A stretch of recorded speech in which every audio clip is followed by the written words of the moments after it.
Hindi ito kakayanin ng Taiwan, 'no? China, hindi mapipigilan ng USA at wala talaga makakapigil sa China mga tol kapag ginusto nilang mga bagay na ganyan kahit international law, kahit, batas ng mundo, eh, hindi sila mapipigilan. Pilipinas humanda, taimtim na manalangin mga tol. Ang, videong panonoorin natin mula kay Sa Iyong Araw mga tol, 'wag niyo kakalimutan mag-subscribe sa kanyang YouTube channel mga tol. Kaya binasa ko lang yung title 'no, ito yung title, "Hindi ito kakayanin ng Taiwan, China hindi mapipigilan ng USA, Pilipinas taimtim na magdasal." Mga tol. Yan ang ating aalamin at ano 'tong nilalaman nito 'no, 'wag na natin patagalin pa, panoorin na natin 'to. Umiinit ang mga pangyayari ngayon sa West Philippine Sea, lalong higit sa teritoryo ng Taiwan. Pinapoy pa nito ng pagsuporta ng United States of America sa bagong presidente ngayon ng Taiwan na ito daw ay lumalayo sa prinsipyo ng People's Republic of China. At dahil dito, maraming balibalita ngayon ang napakaraming estratehiya kung paano daw i-conquer ng China ang Taiwan. Ang gusto ng, China sundin ng buong mundo yung tinatawag nilang One China policy, 'no. So itong Taiwan nga ay, kine-claim nila bilang part ng kanilang bansa o probinsya ng kanilang bansa, which is ayaw naman mangyari ng Taiwan 'no. Meron silang sariling gobyerno, meron silang sariling, pamahalaan. Ayaw nilang sumama sa China at gusto nila humiwalay at ang sagot naman ng China diyan, imposible 'no. Isang pag-aaral mula sa isang artikel ang patungkol sa kung paano patutumbahin ng China ang Taiwan. At ang tanong ay, maaari bang kontrahin ng Taiwan ang malupit na pagsalakay ng China na may mga missile? Atin itong pag-usapan mga kaibigan.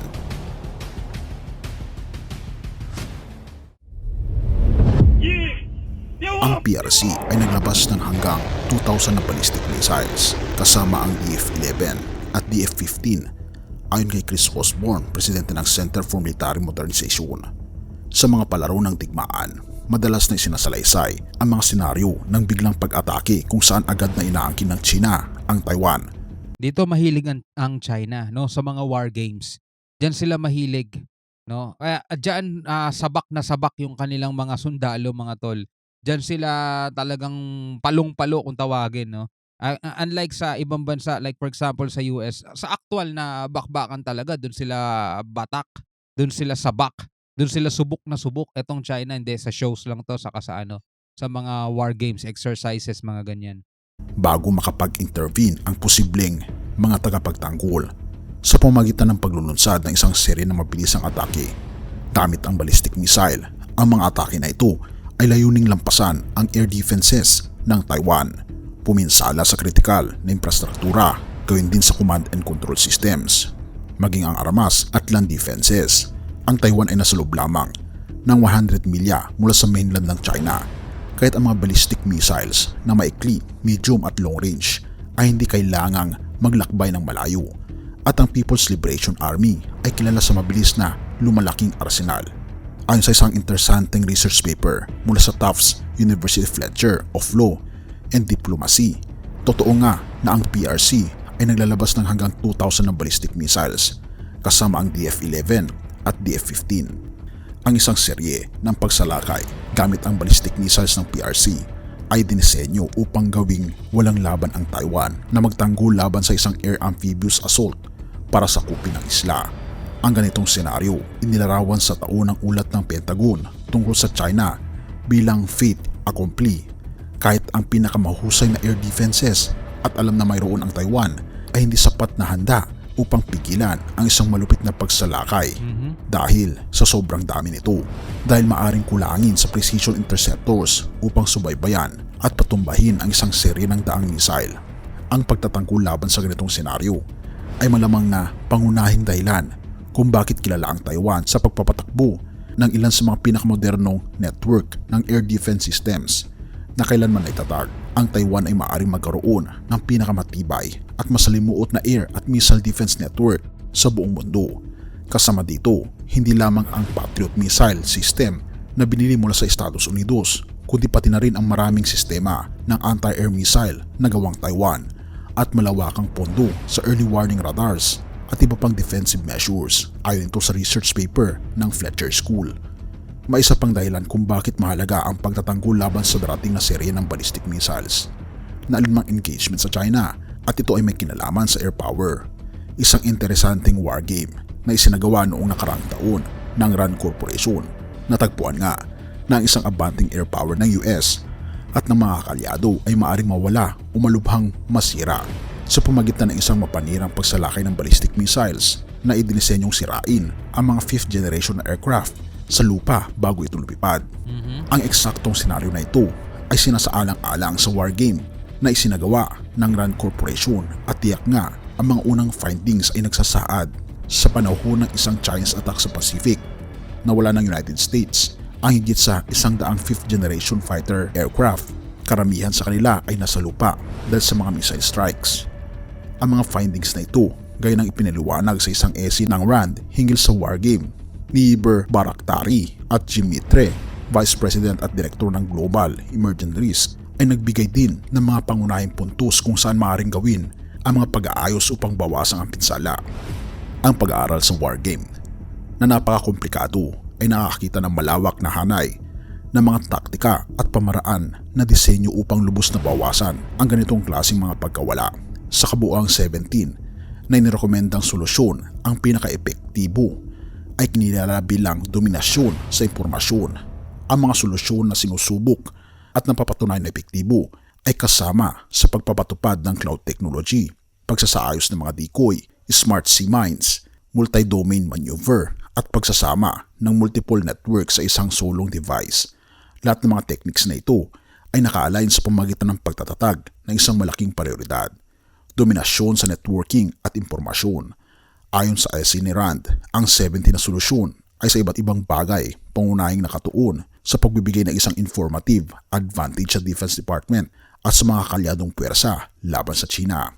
Natagpuan din ng war game ng RAND na ang pag-adapt, produksyon at integrasyon ng mga umiiral na imbensyon ay nagpapakita ng kahalagahan na hindi bababa sa paghahanap ng mga bagong disruptive na teknolohiya.